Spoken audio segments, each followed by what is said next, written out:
کله چې هم د قربانۍ دپاره ساورې اخلئ نو د دې یو څو ضروري خبرو به خامخا خیال ساتئ.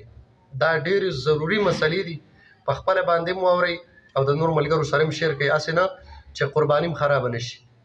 د ټولو نه اول چې د قربانۍ دپاره کم ساورې اخلي د هغې عمر به معلومې. نو که تا ته عمر معلوم یا د قابل اعتماد کس نه د هغې د عمر نه خبر شوې نو بیا به د هغې نه قرباني جایز وي. ورنه د قربانۍ د ساوري دپاره عمرونه مقرر دي، د هغې نه چې یوه ورځ کمي د هغه ساوري نه قرباني جایز نه ده. دا کم غټ ساوري چې د دې لپاره 2 کاله عمر شرط دی، نو که چېرته تاسو په منډۍ کې یا په میلو کې ساوري اخلئ نو د هغې د عمر نه به ځان خبروئ. نو که چېرته اعتماد او نه و، ځکه په کاروباري کس باندې اکثر اعتماد ډېر مشکل وي، نو بیا به تاسو د هغې دپاره غاښونه ګورئ. حالانکې ګورئ غاښونه شرط نه دی، عمر شرط دی. خو که چېرته تاسو د کاروباري او بیپاري کس نه